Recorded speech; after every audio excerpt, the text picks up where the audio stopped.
The Belgian Malinois drops to the concrete, just stops, ears forward, body rigid, refusing to move another inch. "Rex, what the hell?" Officer Marcus Chen yanks the lead. Nothing. The dog's 70 pounds of pure muscle might as well be bolted to the warehouse floor. Behind them, 6 officers charge through the loading bay door. Boots hammer metal, radios crackle. The armed suspect is 50 yards ahead, disappearing into the maze of storage containers. Rex whines, high-pitched, desperate. Marcus has never heard that sound before. The dog's nose points down, not forward toward the suspect, down, at the concrete beneath their feet. "Chen, move your ass!" Sergeant Williams sprints past, Glock drawn, but Rex sits, won't budge. His whole body trembles. 6 hours earlier, Marcus checks the rearview mirror. Rex pants in the back of the K9 unit, tongue lolling, eyes bright. Tuesday morning patrol. Routine. The kind that makes you forget why you joined the force. Unit 7 K9, we have a 211 in progress. Harbor Industrial Park. Building 347. The dispatcher's voice cuts through the classic rock station. Marcus flips the sirens. Copy. 7K9 responding. Rex stands in the cage, claws scraping metal. The dog knows. Always knows when things shift from routine to real. They've been partners for 3 years. Rex came from a breeder in Germany, trained for narcotics and suspect apprehension. But his real gift? He finds things. Hidden things. Things other dogs miss. 2 years ago, Rex located a kidnapping victim in a crawl space so well concealed that 3 search teams had walked right past it. Marcus threads through morning traffic. Rex barks once. Sharp. Not his usual pre-deployment excitement. "Easy, boy." The dog whines, circles in the cage, sits, stands, sits again. Strange. The radio updates. Suspect is IC1, male, approximately 6 feet, wearing construction gear. Fled on foot after attempting to break into a secure storage facility. May be armed. Units responding. Establish perimeter. Marcus taps the wheel. Harbor Industrial Park handles shipping containers. Big money. The kind of place that draws professionals, not smash-and-grab amateurs. Something feels off. He remembers his first week with Rex. The dog had refused to enter a seemingly empty apartment. Marcus pushed him inside anyway. They found a meth lab 2 minutes before the amateur cook returned with more volatile chemicals. Marcus learned that day, Rex knows. But he also remembers the false alerts, the times Rex fixated on storm drains or tree roots. Dogs aren't perfect, can't be. Thunder rumbles overhead. February in Oakland brings unpredictable storms. Heavy clouds block the morning sun. The warehouse district looks skeletal under the gray sky. 3 minutes out, Marcus radios. Copy. Unit 7 David is establishing north perimeter. Unit 7 Charles has visual on suspect entering building 347 through southeast loading bay. Marcus pulls into the lot. 6 police vehicles already there, doors open, officers taking positions. The building looms ahead. 3 stories of corrugated metal and concrete, windows dark and vacant. Rex's behavior intensifies. He's pacing, whining, pawing at the cage door. "All right, partner, let's go to work." Marcus opens the cage. Rex doesn't leap out like usual. He steps down slowly, nose working overtime, head low. Officer Sarah Torres jogs over. "Chen, we need Rex to track. Suspect went in the southeast entrance, but the building's a maze. Could be hiding anywhere." "Rex'll find him." Marcus attaches the lead. The dog pulls toward the building, but his gait is wrong. Stiff, hesitant. Sergeant Williams appears, tactical vest strapped tight. "We've got 8 officers inside doing a floor-by-floor. Place is mostly empty, but there's active construction on the 2nd level. Lots of hiding spots. We need that dog." Marcus nods. Ready when you are. They approach the building. Rex's ears swivel constantly. He's listening to something Marcus can't hear. The loading bay door stands open. Inside, weak light filters through dirty windows. Dust motes swirl in the air. The smell hits Marcus immediately. Concrete dust, old metal, something chemical underneath. Rex stops at the threshold, plants his feet. Come on, boy. Marcus tugs gently. The dog enters, but every muscle screams reluctance.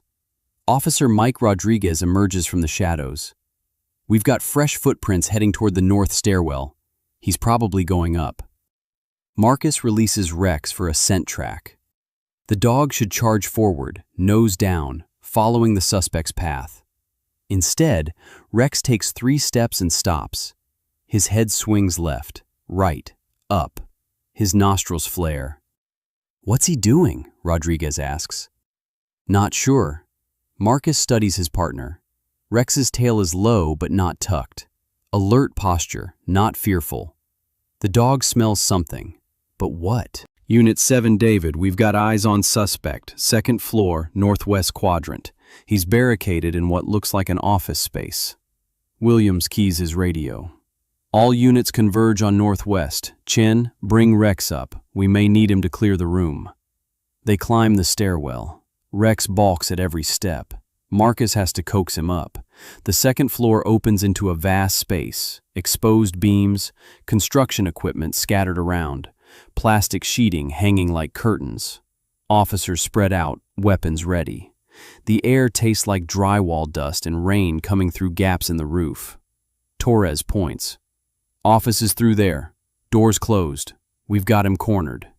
But Rex isn't focused on the office. He's staring at the floor, at the exposed concrete slab beneath their boots. Chin, you good? Williams approaches. Yeah, Rex is just, I don't know, acting weird. Weird how? Can't pin it down, he's distracted. Williams frowns. We need him sharp. Can he do this? Pride and doubt war in Marcus's chest. He can do it. They move toward the office. Rex follows, but his attention keeps drifting. He sniffs the concrete, the walls, the air, everything except where the suspect is hiding. Police! We know you're in there. Come out with your hands visible. Silence. We have a canine. He will bite. This is your final warning. Still nothing. Williams signals. 2 officers position beside the door. Marcus holds Rex ready. The dog should be coiled, eager, anticipating the bite command. Instead, he's looking back toward the stairwell. The door crashes open. Officers flood in. Clear! Empty. What the hell? Williams storms inside. He was just here. Where'd he go? Torres checks the window. Can't go out. 3-story drop. Rodriguez spots something. Air vent. Big enough for a person. Williams slams his fist against the wall. He's in the ductwork. Damn it, where does it lead? Torres pulls up building schematics on her tablet. Ventilation system runs through the whole building, multiple exit points on the 1st floor. All units, suspect is mobile in the ventilation system, cover all ground floor exits. Marcus watches Rex. The dog isn't interested in the vent. He's backing out of the office, pulling toward the hallway. Rex, track. Marcus gives the command. Rex doesn't track. He walks to a section of floor about 20 feet from the office, sits, stares down. Is he alerting? Williams asks. Maybe? Marcus examines the spot. Plain concrete, some construction debris. Nothing obviously wrong. On what? There's nothing there. I don't know, Sarge. Williams checks his watch. We don't have time for this. Suspect could exit any moment. Take Rex downstairs, sweep the perimeter exits. Marcus agrees. Makes sense. Rex is probably picking up construction chemicals or animal scent. Old buildings carry strange smells. They head back down. Radio chatter fills the air. Units repositioning, covering exits, checking for the suspect. Rex stops on the ground floor. Sits in the middle of the loading bay, right where they entered. Come on, Rex, we've got a job. Marcus pulls the lead. Rex doesn't move. Chen, what's your position? Williams on the radio. Ground floor, southeast entrance. We've got possible movement near the east exit. Get there now. Marcus pulls harder. Rex, come! The dog stands but moves like he's walking through water. They reach the east exit. 3 officers already there, weapons trained on a door that leads to an alley. Anything? Marcus asks. Not yet. Might have been a false alarm. Rex isn't watching the door. He's turned back toward the center of the building. Whining again. That high, desperate sound. Officer Jake Morrison notices. What's wrong with your dog? Don't know. Never seen him like this. Think he's sick? No, he's alerting to something. Just can't figure out what. Morrison shifts his weight. My sister's dog acted weird before that earthquake last year. Knew something was coming. Marcus dismisses the thought.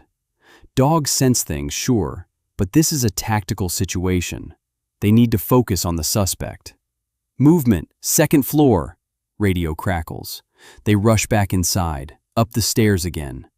Rex plants his feet halfway up, forcing Marcus to drag him. Torres waves them over. He's on the move, heading toward the west side. The chase is on. Officers flow through the construction zone, boots pounding, radios blaring. Rex follows reluctantly, like a kid being dragged to the dentist. They corner the suspect near the northwest stairwell. He's visible now, tall, construction vest, hard hat, face obscured by a respirator mask. Hands up, now! The suspect bolts, sprints down the stairwell. All units, suspect heading to ground level, west stairwell. The pursuit pours downstairs, Marcus and Rex among them. The suspect has a head start, but he's trapped. The building is surrounded. They reach the ground floor. The suspect veers toward the loading bay. 6 officers converge. The man is surrounded. Nowhere to go. He keeps running anyway, heading straight for the center of the bay. Stop! Get down! He doesn't stop. Williams draws his weapon. Get down now! The suspect runs into the middle of the loading bay. That's when Rex makes his move. The dog lunges forward with sudden, explosive energy, yanking the lead from Marcus's grip. But he doesn't chase the suspect. Rex runs perpendicular to the pursuit, reaches a spot 15 feet from the suspect, and sits. Hard, immediate, final. Marcus skids to a stop beside him. Rex, what the hell? The 6 officers charge past. Williams, Torres, Rodriguez, Morrison. 2 others Marcus doesn't know well, all focused on the suspect. Rex doesn't care about the suspect. His nose points down, his whole body rigid, every muscle locked. The dog whines, that desperate sound. Marcus looks down. Plain concrete, nothing visible, just floor. Chen, move your ass! Williams sprints past, Glock drawn. The officers converge on the suspect, 30 feet ahead. He's finally stopped, hands raising. But Rex sits, won't budge, trembling. And then Marcus hears it. A tiny sound beneath the boot thunder, beneath the radio chatter, a creaking, like wood under pressure, like something giving way. His eyes adjust. The concrete beneath Rex isn't quite the same color as the surrounding floor. It's newer, patched. His stomach drops. Stop! Marcus screams. Don't move! Too late. The 6 officers reach the suspect. Williams grabs the man's arm. The floor groans. Everything happens in slow motion. Marcus sees Williams's eyes widen, sees Torres glance down, sees the microfractures spiderweb across the concrete surface. The suspect isn't running from them. He's running from the floor. Marcus lunges forward. Get back! The concrete gives way, not where Rex sits, 20 feet ahead, exactly where the 6 officers are standing. A section of floor, 12 feet wide, collapses. The sound is enormous. Concrete chunks, rebar, dust exploding upward. Williams grabs Torres. Rodriguez reaches for Morrison. Bodies scrambling, grasping, trying to retreat. The suspect falls through, disappears into darkness. But the officers, all 6, are on the edge. The stable edge. The side Rex chose. They stumble backward, away from the growing void. Concrete continues crumbling, the hole expanding, but it stops just short of where they're standing. Silence, except for falling debris and heavy breathing. Marcus stares at the gaping hole, at his 6 colleagues covered in dust, shaking but alive. Then down at Rex. The dog's tail wags. Just once. Job done. Williams crawls forward, peers into the hole. Jesus Christ. Marcus joins him, looks down. 20 feet below, the building's substructure, old foundation, and scattered across broken concrete below, construction equipment, rebar, jagged metal pipes. The suspect lies motionless among the rubble. Is he alive? Torres asks, voice shaking. Marcus spots movement. Yeah, barely. Williams keys his radio. We need fire rescue. Building 347, major structural collapse, 1 person down, injuries unknown. Rodriguez sits on the floor, head in his hands. We were right there, right on top of it. Morrison looks at Rex. The dog knew. Marcus kneels beside his partner. Rex leans into him, still trembling but calmer now. Yeah, he knew. Torres approaches slowly, carefully testing each step. Chen, your dog sat down, right before we ran over it. He's been trying to tell us for 20 minutes. Shame floods through Marcus. Every weird behavior, every refusal, every alert he dismissed. Williams stares at the hole. The whole loading bay floor was compromised? Looks like recent construction work. Marcus points to the patched concrete around them. Someone cut into the foundation, probably installing new utilities, but they didn't support the slab properly, put enough weight on it. It gives way. Williams wipes dust from his face. The suspect knew. That's why he was breaking in, Torres says. He wasn't stealing. He was trying to warn someone. The respirator mask, he was probably a construction worker, saw the problem, tried to get back inside to mark it off before day shift started. Marcus pieces it together. We chased him. He panicked, ran. But he knew which areas were safe and which weren't. And Rex knew too, Morrison says. How? The sound. Marcus looks at his dog. Dogs hear frequencies we can't. He heard the floor creaking, shifting. Probably heard it the second we entered the building. William stands, legs unsteady. Your dog just saved 6 lives, Chen. The words hang in the dusty air. Fire trucks arrive. EMTs rappel into the hole, stabilize the suspect. More units secure the building, evacuate the entire block. Structural engineers arrive with equipment, testing every surface. Marcus sits against the wall, Rex pressed against his leg. Other officers gather around, quiet, processing. The chief engineer approaches Williams. Sergeant, you're lucky to be alive. The entire loading bay floor was ready to go. We found 8 separate failure points.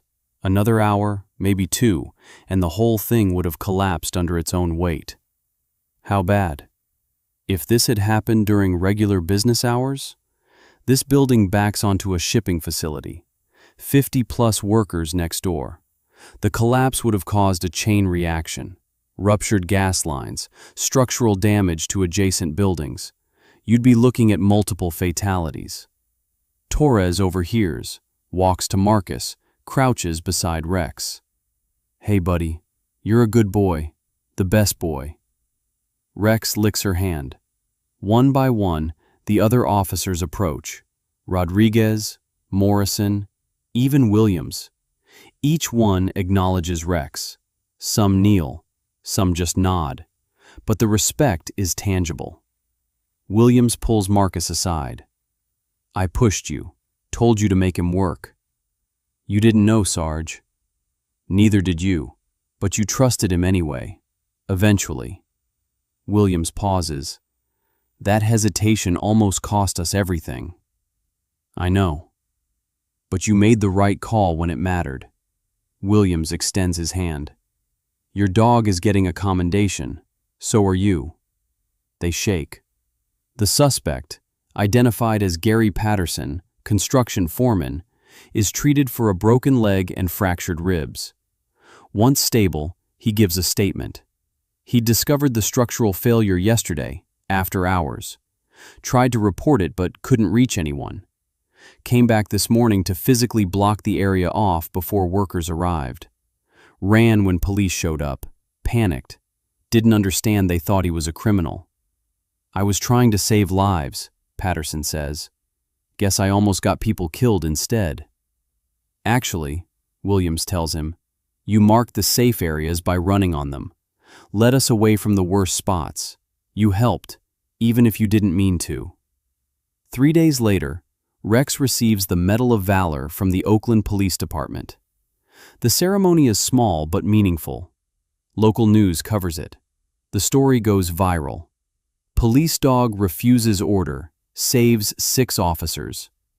Marcus stands at the podium, Rex beside him, and fields questions. What went through your mind when Rex wouldn't move? Honestly? Frustration, confusion. I thought he was malfunctioning. Scattered laughter. But Rex doesn't malfunction. He's been right every single time, even when I couldn't see what he saw. This was a reminder that our dogs aren't tools, they're partners, and sometimes they know better than we do. What would have happened if you'd forced Rex to move? Marcus swallows hard. We'd all be in that hole, 6 officers, probably dead. And later, when the floor collapsed under its own weight, workers in the adjacent building would have died too. Rex didn't just save us.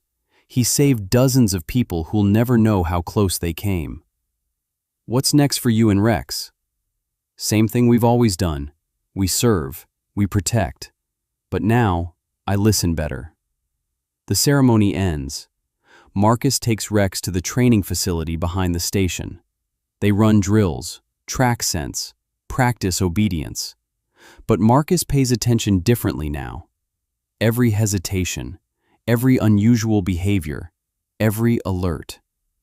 2 months later, Rex alerts on a seemingly abandoned car during a traffic stop. Marcus doesn't question it. They find a kidnapping victim in the trunk, alive, rescued within hours of being taken. 4 months after that, Rex refuses to enter a building during a warrant service. Marcus calls for structural inspection. They discover carbon monoxide leaking from faulty heating. The building is evacuated. 11 people saved. 6 months after the warehouse incident, Williams calls Marcus into his office. How'd you like to run the K9 training program? Marcus blinks. Sir? We need someone who understands the partnership, who can teach new handlers to trust their dogs. You interested? Yeah. Yes, sir. Good. You start next month. You'll keep Rex, keep working patrol, but you'll also mentor new K9 teams. William smiles. Teach them what you learned, that the dog knows things we don't, that trust isn't blind faith, it's earned respect. Marcus nods. I can do that. Today, Officer Marcus Chen runs one of the most respected K9 training programs in California. Rex, now 7 years old, still serves actively, though he's training the next generation alongside his handler. The warehouse building was demolished. In its place, a small memorial park. A plaque reads, "In recognition of K9 Rex and the Oakland Police Department, who prevented tragedy through courage, dedication, and an unbreakable partnership between human and animal."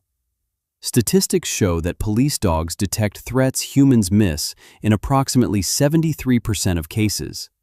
They alert to dangers invisible to human senses, structural weaknesses, chemical leaks, hidden dangers that would otherwise claim lives. But numbers don't capture the truth Marcus learned that February morning. Trust isn't about knowing, It's about faith in your partner when nothing makes sense. It's about setting aside your ego, your training, your assumptions, and believing that maybe, just maybe, your dog sees something you can't. Rex sits beside Marcus now, graying around the muzzle but eyes still sharp. They're training a rookie handler and her German shepherd. The dog is alerting to something the handler doesn't understand. "What do I do?" the rookie asks, frustrated. Marcus watches Rex. His partner's ears are forward, focused on the young dog. "You trust her," Marcus says, "even when it doesn't make sense, especially when it doesn't make sense. Because one day, she'll sit down in the middle of a chase and you'll have a choice: override her or trust her. That choice will determine whether you go home that night." The rookie nods, turning back to her dog with new respect. Rex's tail wags. Some lessons are taught, others are earned. The best ones are learned just in time.